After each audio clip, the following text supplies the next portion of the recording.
if I could run with you. And from what I have heard, you do the same thing too. I wanna say forever, we could be good together. Guess misery loves company. Better too late than never. You know we could do better. So take a chance and run with me. Terima kasih atas kesempatannya. Perkenalkan, nama saya Ahmad Zainul Mujahid, NIM 2013-210838. Di sini saya akan menjelaskan tentang pengelolaan. Apa itu pengelolaan? Menurut Soekarto, pengertian pengelolaan adalah suatu proses yang dimulai dari proses perencanaan, pengaturan, pengawasan, penggerak sampai dengan proses terwujudnya suatu tujuan. Perencanaan adalah merupakan proses yang mendefinisikan tujuan dari organisasi, membuat strategi digunakan untuk mencapai tujuan dari organisasi, serta mengembangkan rencana aktivitas kerja organisasi. Pengaturan, proses atau upaya untuk mencapai tujuan. Yang selanjutnya itu pengawasan. Pengawasan adalah merupakan proses dalam menetapkan ukuran kinerja dan pengambilan tindakan yang dapat mendukung mencapai hasil yang telah ditetapkan tersebut. Yang selanjutnya itu penggerak. Penggerak yaitu proses yang bertujuan untuk memindahkan barang yang satu dengan yang lainnya untuk mencapai tujuan yang diinginkan. Pengelolaan pada dasarnya adalah mengendalikan dan memanfaatkan semua sumber daya yang menurut suatu rencana diperlukan untuk atau menyelesaikan suatu tujuan kerja tertentu. Irawan 1997 mendefinisikan bahwa pengelolaan sama dengan manajemen, yaitu penggerak, pengorganisasian, dan pengarahan usaha manusia untuk memanfaatkan secara efektif material dan fasilitas untuk mencapai suatu tujuan. Terima kasih. Selanjutnya akan dijelaskan oleh rekan saya. Terima kasih atas kesempatannya. Saya Rofianti, NIM 2013-210-903. Di sini saya akan menjelaskan tentang pengelolaan.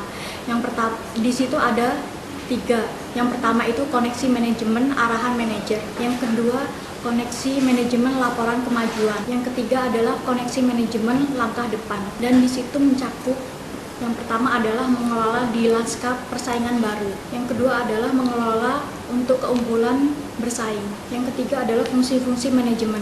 Selanjutnya adalah level dan keterampilan manajemen. Yang kedua adalah Anda dan karir Anda. Selanjutnya dijelaskan oleh rekan saya. Terima kasih atas kesempatannya. Nama saya Ivan Demas, NIM 2014-210058. Di sini saya akan menjelaskan yang pertama globalisasi, yang kedua perubahan teknologi, yang ketiga manajemen pengetahuan, yang keempat kolaborasi lintas batas. Yang pertama adalah globalisasi. Dibandingkan masa sebelumnya, perusahaan saat ini sudah mendunia. Kantor dan fasilitas produksinya berlokasi di berbagai negara. Perusahaan yang ingin bertumbuh maju perlu membuka pasar internasional. Dengan begitu, pemasukan akan lebih melonjak dan permintaan akan produk akan lebih meningkat. Kedua adalah perubahan teknologi. Pengaruh internet terhadap globalisasi hanyalah salah satu cara teknologi untuk menjadikan kemajuan di dalam dunia bisnis. Karena teknologi menjadikan sesuatu semakin kompleks dan juga dapat menciptakan peluang baru. Dan selanjutnya adalah manajemen pengetahuan. Serangkaian praktek yang ditujukan untuk menentukan dan memanfaatkan sumber daya intelektual di dalam organisasi. Memanfaatkan secara maksimal kecerdasan orang yang ada di dalam organisasi tersebut. Dan yang terakhir adalah kolaborasi lintas batas. Dapat terjadi melebihi batas organisasi atau perusahaan sendiri. Yang dimaksud di sini adalah organisasi atau perusahaan yang bekerja sama dengan instansi lainnya, kayak seperti jasa konsultan, biro periklanan, dan pemasok. Sekian dari presentasi saya, terima kasih. Selanjutnya akan dijelaskan oleh rekan saya. Terima kasih atas kesempatannya. Nama saya Rizky Skarmelati, NIM 2016-210024. Di sini saya akan menjelaskan tentang mengelola untuk keunggulan bersaing. Bersaing dalam dunia bisnis maupun industri, tentunya terdapat hal-hal yang memicu sukses yang mendasar. Yaitu yang pertama, inovasi. Inovasi sendiri yaitu pengenalan produk dan jasa yang baru. Perusahaan harus beradaptasi dengan perubahan permintaan konsumen dan juga pesaing baru. Kebutuhan inovasi dipicu dengan adanya globalisasi. Inovasi memberikan ide-ide yang baru dalam pengendalian dan juga penerapan untuk meningkatkan kinerja dalam dunia bisnis maupun industri. Inovasi tidak hanya memberikan ide-ide baru, akan tetapi juga mempertimbangkan kerja dan juga sumber daya yang dibutuhkan. Yang selanjutnya yaitu kualitas. Kualitas yaitu kesempurnaan produk. Produk yang dimaksud di sini yaitu barang dan jasa. Saat ini, konsumen menuntut tinggi produk dan jasa yang berkualitas tinggi dan tidak menerima kurang dari itu. Kualitas dapat tersedia ketika perusahaan mampu menyediakan barang dan jasa sesuai dengan keinginan konsumen. Kualitas dapat diukur melalui kinerja produk, pelayanan konsumsi, keandalan, daya tahan, sesuai dengan standar, dan bernilai estetika, yaitu jasa. Jasa yaitu kecepatan dan keandalan yang dengannya organisasi dapat memenuhi keinginan konsumen. Jasa menekankan pada pemenuhan kebutuhan konsumen secara terus-menerus sehingga dapat menjalin hubungan jangka panjang yang bermanfaat. Yang selanjutnya yaitu kecepatan. Kecepatan adalah pelaksanaan, tanggapan, dan penyampaian hasil yang cepat dan tepat waktu. Kecepatan tidak lagi menjadi tujuan beberapa perusahaan, tetapi menjadi strategi yang sangat penting. Yang selanjutnya yaitu kecepatan. Kecepatan adalah pelaksanaan, tanggapan, dan penyampaian hasil yang cepat dan tepat waktu. Kecepatan tidak lagi menjadi tujuan beberapa perusahaan, tetapi menjadi strategi yang sangat penting. Yang selanjutnya yaitu biaya yang berdaya saing, yaitu menjaga biaya rendah untuk mendapatkan keuntungan dan memungkinkan untuk menawarkan harga atau produk yang menarik pelanggan. Mengelola biaya dan menjaganya tetap rendah akan menciptakan efisiensi, yaitu mencapai tujuan dengan menggunakan sumber daya secara bijak dan meminimalisasi pemborosan. Yang selanjutnya yaitu keberlanjutan. Adalah usaha untuk meminimalisasi penggunaan sumber khususnya yaitu yang menyebabkan polusi dan tidak dapat diperkirakan. Terima kasih, selanjutnya akan dijelaskan oleh rekan saya. Terima kasih atas kesempatannya. Nama saya Rahmayanti Ramadan, NIM 2016-210025. Di sini saya akan menjelaskan tentang fungsi-fungsi manajemen. Manajemen adalah proses kerja dengan menggunakan orang dan sumber daya untuk mencapai tujuan. Fungsi-fungsi manajemen ada 4. Yang pertama yaitu perencanaan, kedua pengorganisasian, ketiga memimpin, yang keempat yaitu pengendalian. Pertama, perencanaan. Perencanaan adalah fungsi manajemen yang secara sistematis membuat keputusan tentang berbagai tujuan dan aktivitas yang akan dicapai dan dilaksanakan oleh individu, kelompok, dan unit kerja serta organisasi secara keseluruhan. Yang kedua adalah pengorganisasian. Pengorganisasian adalah fungsi manajemen yang mengumpulkan dan mengkoordinasikan manusia, keuangan, fisik, informasi, dan sumber daya lain yang dibutuhkan untuk mencapai sebuah tujuan. Ketiga adalah memimpin. Memimpin yaitu fungsi manajemen yang berkenaan dengan usaha manajer untuk menstimulasi karyawan berkinerja tinggi. Yang keempat adalah pengendalian. Pengendalian adalah fungsi manajemen untuk memonitor kinerja dan melakukan perubahan yang dibutuhkan. Manajer tidak bisa dikatakan manajer profesional jika hanya mempunyai satu atau dua fungsi manajemen. Seperti contoh seorang manajer yang hanya mempunyai satu atau dua fungsi manajemen, seperti pengendalian atau pengorganisasian. Jika manajer tidak mempunyai 4 fungsi-fungsi manajemen, dia tidak dikatakan sebagai manajer profesional. Terima kasih, sekian presentasi dari saya. Selanjutnya akan dijelaskan oleh rekan saya. Terima kasih atas kesempatannya. Nama saya Muhammad Iman Taufik, NIM 2016-210053. Di sini saya akan menjelaskan tentang level dan keterampilan manajemen. Dalam sebuah organisasi atau perusahaan dalam skala besar, biasanya banyak ditemukan level atau tingkatan manajemen di dalamnya. Di sini saya akan menjelaskan tentang level atau tingkatan manajemen, yaitu manajer level atas. Manajer level atas ialah eksekutif senior yang bertanggung jawab terhadap keseluruhan manajemen dan tindakan operasional. Seorang manajer level atas biasanya sering disebut manajer strategis yang memiliki fungsi dan peran tersendiri, yaitu mengalokasi sumber daya organisasi hingga memimpin lembaga, seperti contohnya CEO, CIO, dan COO.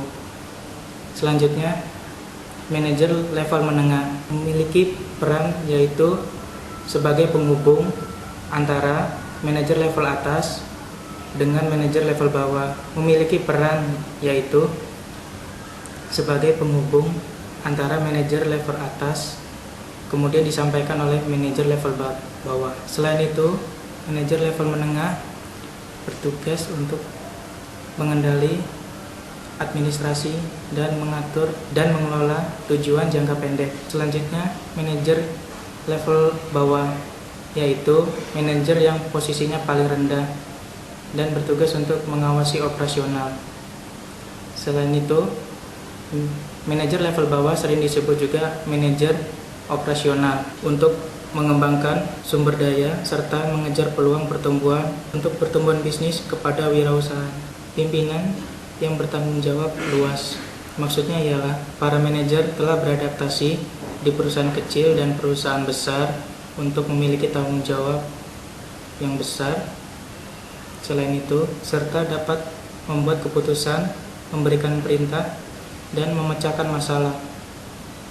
Keterampilan manajer dibagi menjadi 3, yaitu pelaksanaan fungsi manajemen tidak lepas dari keterampilan yang ia miliki. Selanjutnya, keterampilan manajer. Pelaksanaan fungsi manajer tidak lepas dari keterampilan yang ia miliki, seperti keterampilan teknis, konseptual, dan keterampilan komunikasi. Keterampilan teknis. Keterampilan teknis adalah kemampuan untuk melakukan pekerjaan yang spesifik yang melibatkan proses dan metode tertentu. Fungsinya ialah untuk mengembangkan dan mengatasi berbagai masalah yang ada dalam aktivitas sehari-hari. Selanjutnya, keterampilan konseptual, yaitu keterampilan yang digunakan untuk mengidentifikasi dan mengatasi masalah untuk kemanfaatan organisasi dan anggotanya. Fungsinya ialah untuk menghadapi berbagai permasalahan dalam organisasi dalam segala aspek dan harus mempertimbangkan semuanya antara satu dengan anggota lainnya. Kemudian keterampilan komunikasi. Keterampilan komunikasi ialah keterampilan untuk memimpin, memotivasi, dan berkomunikasi yang efektif dengan orang lain.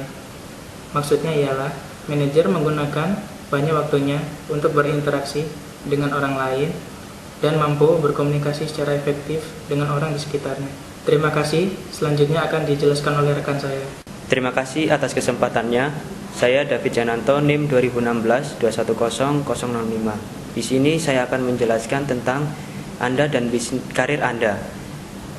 Untuk menjalankan karir Anda dengan baik, Anda harus memiliki kecerdasan emosional. Kecerdasan emosional yaitu Anda dapat menilai diri Anda sendiri dan Anda dapat berkomunikasi serta berhubungan dengan orang lain secara efektif. Ada 5 faktor pendukung untuk menjalankan karir Anda dengan baik, yaitu pertama, menjadi spesialis dan generalis. Yang spesialis yaitu Anda harus memiliki keahlian dalam bidang tertentu. Agar menjadi seseorang yang spesialis, Anda harus memiliki keahlian dalam bidang tertentu dan Anda harus belajar generalis. Untuk menjadi generalis, Anda harus disiplin bisnis agar dapat berpikir strategis. Selain itu, Anda harus belajar tentang generalis, yaitu disiplin bisnis, yaitu seseorang yang supaya dapat berpikir secara strategis, bekerja secara efektif. Selain itu, Anda harus juga belajar tentang generalis, yaitu seseorang yang harus disiplin bisnis agar dapat berpikir strategis dan bekerja secara preventif, secara berbeda. Yang kedua yaitu jadilah percaya diri. Maksudnya, untuk mengembangkan percaya diri, Anda harus berperilaku mengambil suatu keputusan dengan cara tanggung jawab, yaitu seperti contohnya Anda harus mengerjakan suatu pekerjaan, jangan nunggu perintah terlebih dahulu, tetapi carilah peluang baru untuk memulai suatu pekerjaan dan untuk menciptakan suatu produk baru. Yang ketiga yaitu jadilah yang terkoneksi. Maksudnya Anda harus mencari suatu hubungan dengan orang banyak untuk membantu bisnis serta membantu juga kesuksesan Anda dalam berbisnis. Terima kasih. Selanjutnya akan dijelaskan oleh rekan saya. Terima kasih atas kesempatannya. Nama saya Dina Maulidia, NIM 2016-2167. Saya di sini akan melanjutkan presentasi dari rekan saya. Yang keempat yaitu mengolah hubungan secara aktif dengan organisasi. Merupakan cara yang penting untuk tetap terkoneksi dan membangun sosial di dalam dan di luar tempat kerja. Ada dua macam hubungan. Yang pertama, Anda memandang diri Anda sebagai karyawan pasif. Di sini Anda tidak akan memberikan kontribusi tambahan yang menguatkan organisasi. Dan jika semua anggota berpikir seperti ini, organisasi tidak akan berada dalam jangka waktu yang panjang. Yang kedua yaitu hubungan dua arah di mana Anda dan organisasi saling menguntungkan satu sama lain.